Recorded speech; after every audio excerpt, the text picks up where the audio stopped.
Tapi mungkin aku jadi inget deh Mas, kayak salah satu teori, teori-teori yang sering kita dengar tentang quarter life crisis. Kayaknya kalau misal nih, Mas Didit umur berapa? Boleh nanya umur gak sih? Boleh, masih muda gue mah, aman. 29 tahun, lahir 92. Tolong yang kira-kira ada di bawah itu atau di atas itu bisa menghubungi kontak gitu ya. Nah, biasanya nih Mas kan kalau umur 20-an itu kan kita ada masa-masa quarter life crisis gitu ya. Itu ngaruh nggak sih Mas sebenarnya? Kayak ya karena kita lihat nih teman-teman kita yang punya pacar kadang-kadang seru ya pacaran, asik ya pacaran. Sementara kadang-kadang malah orang yang punya pacar, seru ya jomblo. Menurut Mas itu gimana? Ada nggak sih sisi-sisi kayak gitu? Makanya kadang-kadang orang-orang yang jomblo itu merasa minder gitu ngelihat teman-temannya yang pada punya pacar. Gimana ya? Sesekali mungkin ada yang minder gitu, ada beberapa yang minder, tapi ya pinter-pinter memposisikan diri aja gitu. Misalnya nongkrong nih teman-teman tiba-tiba bawa pacar atau bahkan bawa istrinya gitu, atau bawa neneknya gitu kan. Buat apa? Serem juga ya pacar nongkrong bawa nenek gitu. Oke, misalnya ya kayak gitu tadi teman-teman kita lagi nongkrong, teman-teman ada yang bawa pacar, bawa istri, ya fine aja gitu. Toh kenyataannya seperti itu, emang kita belum punya pacar. Dan ya nggak perlu nggak perlu minder juga. Kalau misalnya dicengin, mana nih nggak bawa gandengan segala macem, tembak balik aja, cariin dong gitu. Jangan cuma ngomong doang loh. Dikira nyari pacar gampang, kayak beli ayam-ayaman warna-warni di SD ya kan. Tinggal bayar, kakepin, bawa pulang. Ya kan? Ngerawat ayam-ayaman aja masih mati, gimana ngerawat anak orang? Asik. Gila, pinter banget gue ngomongnya. Ya makanya dompet harus tebel itu tadi Mas, biar bisa ngerawat. Beli ayam ya? Gimana? Dompetnya harus tebel biar bisa ngerawat anak orang. Setuju nggak? Bener juga sih. Iya, biaya perawatan tidak murah, apalagi yang dirawat adalah manusia, ya kan? Tapi kan ada fasenya untuk sana ya. Gitu. Nah, soalnya nih Mas, kenapa aku nanya kayak gitu? Aku tuh sering dengar nih orang-orang yang, apalagi cewek ya, kadang-kadang cewek kan juga dijudge nih. Wah kalau udah 30-an lebih tuh biasanya udah banting harga. Kalau udah 30-an tuh biasanya kayak flash sale gitu, dapatnya ya udahlah yang asal-asalan. Yang penting udah nikah aja daripada dihakimin gitu sama orang-orang di sekelilingnya. Kan itu juga buat self esteem kita itu rendah gitu. Kalau buat gua sih ya mendingan gua nikah telat daripada maksain nikah tapi dengan orang yang gak tepat gitu. Karena berumah tangga kan is a lifetime gitu ya, seumur hidup ya. Lu gak setahun 2 tahun I feeling you feeling I snaky goodbye, nggak kayak gitu. Dan ya mendingan nikah telat tapi lu bisa mencari pasangan yang terbaik untuk jadi partner hidup lo sampai seumur hidup nanti daripada lu kayak kejar setoran istilahnya dalam tanda kutip ya, kayak udah umur segini nih gue harus buru-buru nikah nih. Ya kalau Tuhan belum menempatkan jodoh lo di umur segitu atau Tuhan belum memberikan pasangan yang terbaik buat lo, ya sudah gitu, mau gimana. Artinya bukannya Tuhan gak mau ngasih ya, artinya mungkin lo harus mempersiapkan diri lo gitu. Mungkin ada yang harus dirubah atau lo harus effort lagi gitu, atau mungkin lo pengen punya pencapaian apa ya monggo gitu. Ini bijaksana banget ya, ini kalau di GKJ Bekasi pemudanya bijaksana gini semua. Kalau saya bijak sini bukan bijaksana, kebetulan di sini bukan bijaksana, ini mendadak bijaksana aja nih. Ini semua yang pada ketawa nih dengar gue ngomong kayak begini nih. Baru sekali kan lihat gue ngomong bener kan, gue bawa Tuhan ya. Seperti orang beriman ya. Oke deh Mas. Oh iya. Nah, tapi kan aku ngerasa gini ya Mas, kadang-kadang tuh sebagai pemuda nih di fase-fase yang jomblo itu tadi, yang ngomong kayak gitu gampang Mas. Iya sih, ngomong kayak gitu gampang, ngelakuinnya yang sulit. Gitu. Kadang-kadang tetap aja nih kita ketemu temen di nikahan, aduh gua kapan ya? Atau ditanyain sama mama, kapan nih mama pengen cucu? Belum ya? Itu tuh yang berat tuh. Itu tuh suka gimana gitu gak sih? Kalau untuk umur berapa tadi? 92-an. 29 bang, 29 loh. 92 adios buat saya. Iya maksudnya 29-an gitu. 29-an tuh gimana maksudnya? 29, sekian gitu ya? Iya, 29-an tahun. Ya sih OTW 30 emang. Itu tadi kan gampang ya kalau diomongin, wah menunggu Tuhan harus ini. Tapi kan realitanya pernah gak sih Mas ngalamin ya fase buat melakukan itu tuh kita emang perlu perlu berusaha gitu loh, nggak segampang yang lu omongin barusan. Iya, untuk ngelakuin itu tuh ya balik lagi nih. Kita keadaannya kan jomblo nih. Lo maunya gimana? lo maunya dapat pacar nih. Kalau lo mau dapat pacar ya lo usahain. Gitu, nggak cuma mentok pada menunggu doang gitu.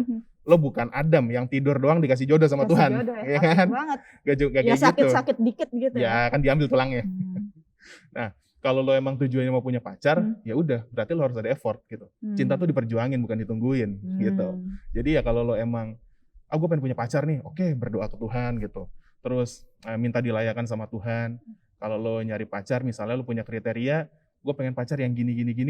Gue pengen pacar yang terbaik. Sebelum kriteria nih, aku tadi tertarik sama si Mas Didit kan bilang tuh, kalau misalnya jodoh tuh ya diusahain, jangan diem aja gitu. Tapi Mas Didit setuju nggak sih sama kata-kata orang, ya udahlah nunggu waktunya, nanti kalau udah jodoh juga datang sendiri. Jodoh tuh pasti akan datang, tapi kalau elunya nggak kemana-mana, elunya nggak menjemput jodoh lo, ya nggak akan dapat. Gitu. Jadi nggak ditungguin juga sih. Gitu. Emang pasti datang, tapi pada momen yang tepat di mana lo juga harus berusaha dulu. Gitu. Jadi ya nggak mungkin lo diem doang terus tiba-tiba bangun tidur melek ada orang gitu kan. Kaget sih gue kalau kayak gitu mah gue. Tiba-tiba bangun tidur melek, waduh siapa nih? Aku jodohmu. Puji Tuhan kalau orang, kalau bukan orang. Iya kalau lembut kan, udah gitu hitam semua lagi kan serem ya. Ya gitu, jadi intinya ya balik lagi nih, misalnya lu jomblo keadaannya gini, lu mau gimana? Kalau lu mau tetap stay jomblo, lu mau misalnya mau punya achievement, mau melakukan segala sesuatu, ya udah lakuin aja, berarti lu nggak bisa protes kalau lu jomblo, karena itu pilihan lu. Lu mau jomblo dulu untuk punya achievement. Tapi kalau lu misalnya pengen punya pacar, ya udah lu usahain. Jangan cuma mentok pada berdoa dan halu doang gitu kan. Kadang orang kan kayak gitu ya, berdoa, Tuhan kirimkan aku jodoh, Tuhan aku bosan sendirian gitu. Terus ngebayangin, enak nih gue punya pacar nih, baik-baik, lama-lama bablas, RSJ urusannya. Gitu. Jadi intinya kalau lo emang pengen punya pacar, ya udah diusahain, dikejar gitu. Misalnya lagi dekat sama siapa, terus dikenalin lebih dalam gitu. Cari kliknya di mana gitu. Oke apa enggak, sesuai apa enggak, ya udah. Jadi kalau jomblo ini kita lebih ngomongin ke fokus kita dulu nih. Kita mau fokus ke cari pacar dulu atau kita mau fokus ke hal lain. Entah itu karir, entah itu pelayanan, entah itu mungkin keluarga gitu ya Mas ya. Tapi kalau kita mau fokus cari pacar ya perdalamlah hal-hal yang berkaitan dengan itu, siapa yang ditargetin, keluarga dan lain-lain. Nah Mas, ini yang agak susah nih. Kalau kita udah kadang-kadang itu kan mengeluarkan radar aja itu udah susah ya Mas ya. Gimana sih Mas cara kita tadi balik ke karakteristik, atau harus nggak sih sebenarnya pacaran itu ngelihat karakteristik? Kan katanya kalau cowok tuh ini dulu nih, fisik dulu nih, muka dulu gitu. Ini kebetulan banyak cowok di sini, gimana guys? Bener nggak guys? Ya begitulah ya. Jadi gini, banyak orang yang bilang don't judge a book by its cover, ya kan? Tapi kalau But in reality, in reality you have to judge the cover first, ya kan? Karena yang pertama kali lo lihat tuh covernya, gitu. Lo nggak bisa hanya melihat langsung dalamnya, gimana ceritanya kan belum kenal, gitu. Nah, intinya ya pasti first impression ya. Misalnya lo suka dengan orang yang seperti apa, gitu. Misalnya cewek yang tinggi nih, rambutnya panjang segala macam, pirang, gitu. Nah, lo tertarik sama dia, ya udah deketin aja. Pada akhirnya yang menentukan adalah yang di dalam sini, gitu, di dalam hatinya. Kalau misalnya dia cakep, dia ganteng, tapi ternyata lo nggak klik dengan dia, misalnya dia nggak sesuai sama lo, misalnya dia pemarah, apa segala macem dan nggak cocok, ya sudah, mau gimana gitu. Pada akhirnya yang menentukan ya apa yang di dalam dirinya sih.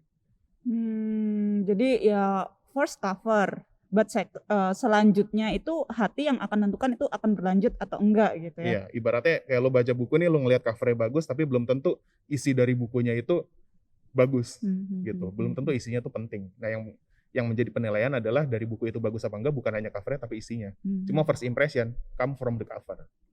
Nah, gitu. Mas, aku jadi penasaran nih. Sebenarnya gimana sih Mas cara deketin cewek versi cowok? Nah, teman-teman, kita harus garis bawahi ya, ini belajar dari seorang jomblo. Jadi tips-tipsnya bisa teman-teman kritisi dulu, jangan langsung dipraktekin. Soalnya yang ngasih tips ini adalah seorang jomblo juga. Gitu. Ini semua pada ketawa nih, lu jomblo sosok ngasih tips lo. jadi bisa jadi ini adalah tips yang salah gitu kan. Coba kalau dari perspektif Mas Didit nih, how to take care a girl atau a woman gitu. Cara PDKT ya ibaratnya ya. Gimana ya? Bingung ngejelasin. Atau udah terlalu lama ya. Udah terlalu lama jadi lupa nih cara PDKT kayak gimana.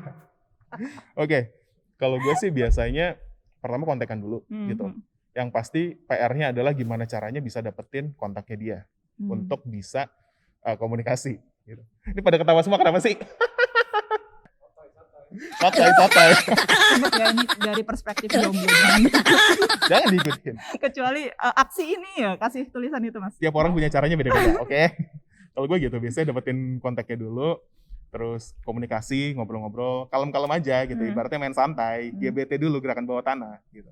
Kalem, terus apa ya, kalau gue sih lebih suka ajak komunikasi pelan-pelan, makin dalam, makin lama makin dalam gitu. Jadi lama-lama bisa menjurus ke deep talk, lama-lama bisa ke sharing, terus lu tunjukin care-nya sama dia gitu, support dia apa yang dia lakuin, misalnya dia fokus sama usahanya atau fokus sama kerjaannya, ajakin sharing seputar itu gitu. Atau misalnya dia kerja gimana di kantor gitu, care aja gitu. Terus sesekali mungkin ajak jalan atau sesekali anterin ke kantornya gitu. Tapi jangan langsung ngebut gitu. PDKT tuh nggak kayak bus kota kejar setoran langsung ngebut gitu. Jangan langsung kayak gitu. Tapi ada yang 3 bulan pacaran langsung nikah? Ada, tiap orang kan beda-beda. Kalau gue nggak kayak gitu. Kalau gue jujur gue PDKT tuh lama banget, serius pasti lama. Karena gue berusaha mengenali lebih dalam gitu. Dan ketika udah semakin dalam lo berhubungan sama dia dan lo ngerasa dia cocok sama lo, ada pertanyaan kedua nih, balik lagi. Oke, dia cocok sama lo. Pertanyaannya, lo cocok nggak buat dia? Gitu. Jadi kan pasangan itu kan sepadan ya. Gak bisa lo meminta yang terbaik, pengen dapetin yang terbaik sementara lo belum jadi yang terbaik. Gitu. Dan kalau gue sih kayak gitu, jadi udah deket, gue ngeliat ke dalam diri gue nih, gue bisa gak nih sama dia nih, gue cocok gak nih sama dia nih, kalau misalnya guanya belum cocok, apa yang harus gue perbaiki nih, gitu. Jadi ya sambil jalan, sambil improve juga, gitu, sambil improve diri lo, dan percaya timing sih kalau gue ya, jadi ibaratnya ketika timingnya nanti udah tepat, udah sama-sama cocok gitu, baru lo ngomongin nih, mau pacaran, atau next mau lanjut ke pernikahan, segala macam. Kalau udah fix, baru ketemu orang tuanya gitu. Pepet bosnya. Tapi jangan cuma ngegebet anaknya doang, ingat penciptanya. Asik. Minta juga ke dia gitu kan. Bosnya di atas gitu. Minta jadi, juga ke bosnya. Ini ya Mas, jodoh di tangan Tuhan gitu ya Mas ya. Iya, tapi kalau lo gak datang buat ngambil, ya itu gak akan turun sendiri. Jadi aku jadi inget nih Mas, ada salah satu quotes gitu yang sering aku dengar. Yang namanya jodoh itu tuh 2 tahap gitu loh. Kemauan kita dan kemauan Tuhan. Kalau misalnya Tuhannya mau, kitanya enggak, ya gimana. Tapi kalau kadang kan kitanya mau, tapi Tuhannya enggak, ya itu juga enggak jadi suatu relasi yang bagus gitu loh. Jadi kita dan Tuhan harus saling berkomunikasi dengan intim untuk memperoleh jodoh yang terbaik. Ada yang bilang juga kayak gini ya, jangan pacaran sebelum berdoa. Gitu. Ya kan? Jadi doa dulu, tanya ke Tuhan. Tuhan saya suka nih sama dia nih, apakah dia orang yang tepat untukku, jika dia orang yang tepat berikan aku petunjuk, layakkan aku, bantu aku untuk memperbaiki diriku segala macam gitu. Intinya tetap balikin ke diri lu sendiri sih, lu nya udah pas belum nih buat pasangan lu nanti, atau jangan sampai lo dapat orang yang the best nih, lo pengen dia, tapi Tuhan bilang lu nya belum siap buat dia gitu. Atau bahkan lu nya kecepatan nih, gak berdoa dulu, udah jadian dulu sama dia. Kalau emang gak tepat kan pasti dipisahin.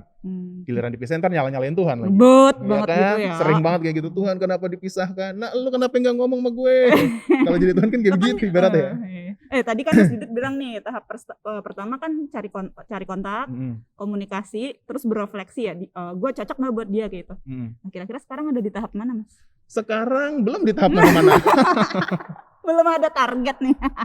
Masih dicari gitu. Ini kebetulan yang manusia-manusia yang di sini pada ngejodoh-jodohin semua nih, pada nunjuk-nunjuk. Lo sama si ini aja, sama si itu aja. Bantuin lah. Siapa sih? Anu. Oh iya Mas, tadi kan Mas Didit bilang ya kita harus komunikasi, cari perbedaan, apa yang dia fokus. Aku jadi penasaran. Sepenting apa sih Mas karakter seseorang buat komunikasi yang lebih lanjut? Kalau buat gue sih penting banget ya karakter itu ya. Jadi ya lo mau dapet pasangan yang menurut lo baik seperti apapun, tapi komunikasinya nggak nyambung, ya sama aja nggak enak gitu kan. Misalnya lo nanya lagi apa, aku mau terjun payung nih, apaan sih gitu. Kan nggak aneh ya, nggak nyambung ya gitu. Nanya lagi apa gitu, kamu lagi apa gitu. Aku nggak lagi ngapa-ngapain, udah gitu doang gitu. Terus udah makan apa belum? Udah, balasnya juga kayak gitu. Ya itu apa ya? Kalau buat gue ya, kalau buat cowok tuh kayak ya udahlah, mungkin nggak menghargai gitu kayak udahlah, atau nggak tertarik aja. Gitu. Iya, jadi yang bikin ilfil kayak gitu. Pernah juga gue ngalamin kayak gitu soalnya. Gue kalau balas WA orang gitu lagi, ya oke, gitu doang. Iya, kadang nggak dibales gitu ya. Kayak kemarin kan gue, kayak kemarin kan gue ngechat lo ya, gue kasih listnya kan, Gat gimana kalau kita bahas ini? Oke, aku balas nanti ya pas udah bangun tidur, dan nggak dibales. Maaf ya Mas ya. Nggak apa-apa, udah biasa gue digituin. Nggak stand out kan Mas, nggak menjaga jarak kan tapi sekarang. Enggak, santai, kita mah cukup mengerti aja. Oke, mungkin sibuk gitu. Positive thinking. Iya. Soalnya ada nih Mas orang-orang yang ngerasa makin tertantang kalau karakter atau kepribadian orang itu beda. Wah, kalau dia orangnya tertata gitu kan. Tapi aku orangnya easy going. Wah, kalau karakternya menyatu tuh jadi seru. Tapi kan ada juga orang, ya gue juga sukanya sama cowok yang easy going gitu, yang sekarakter sama gue gitu. Kalau Mas Didit lebih cenderung yang makin mirip makin cinta atau makin beda makin menantang? Kalau gue lebih ke makin mirip makin cinta sih gitu. Jadi tidak suka tantangan nih sepertinya ya? Bukan gak suka tantangan gini. Karena kalau emang perbedaannya terlalu besar, susah juga untuk disatuin nih. Itu perbedaan terlalu besar menimbulkan kemungkinan konflik yang juga lebih besar. Iya gitu. benar. Nah, gue tuh orang yang menghindari konflik gitu. Jadi gue akan nyari yang pace-nya sama nih gitu, yang karakternya mirip-mirip. Ya pasti ada perbedaan. Pertanyaannya kan bukan bagaimana lo mencari yang sesuai banget sama lo nih. Tapi at the end lo harus mau menerima meskipun dia ada perbedaan. Nah, the question is, apakah perbedaannya itu bisa lo terima atau enggak? Kalau bisa lo terima, ya oke, jadiin gitu. Tapi kalau misalnya nggak bisa diterima, ya sudah, jadi teman. Gitu. Ya, tapi ya itu harus ada fase pengenalan yang dalam ya Mas. Iya, ya? ada fasenya buat juga. Sampai di titik itu. Soalnya kan ada juga nih yang mikir, ya udahlah dapat yang kayak gimana juga kan, namanya manusia kan sama aja. Kadang juga kalau lo lagi bucin sama orang kan, iya, lo nggak lihat negatif side-nya. Udahlah gitu. Nanti kalau udah nikah berubah, udah jadi pacar, gue akan merubah semuanya. Cewek sih biasanya yang gitu ya. Biasanya. Kita dapat bad boy itu semakin tertantang. Nanti gue taklukkan buaya ini gitu. Gue mau jadi bad boy. Pendeta yang ngomong loh, katanya lebih menantang bad boy gitu. Loh, gue berdasarkan pengalaman kalian semua. Masa? Iya. Nah, ini Mas, ada satu lagi hal yang nggak menarik sih sebenarnya, tapi kayaknya seru kita bahas. Apa nih? Kan sebagai jomblo yang sudah kompeten Mas. Astaga Tuhan, kok kayaknya gue kandas banget ya di sini ya? Jomblo sudah kompeten itu kesannya kayak. Padahal gue juga jomblo sih. Iya, tapi lo lebih muda daripada gue. Iya, lebih jadi gue sih. Lebih aman ya. Bener nggak sih Mas kalau jomblo itu setiap malam minggu berdoa biar cuacanya buruk? Kalau jahat banget ya. Kalau gue nggak pernah berdoa, misalnya minta hujan gitu ya. Gue nggak pernah berdoa minta hujan. Tapi gue ritual manggil hujan. Tiap malam minggu saya nyuci motor. Biar hujan. Itu manjur ya? Manjur gitu. Kadang malah kena sendiri gitu kan. Udah nyuci motor jalan malah kehujanan, kotor lagi.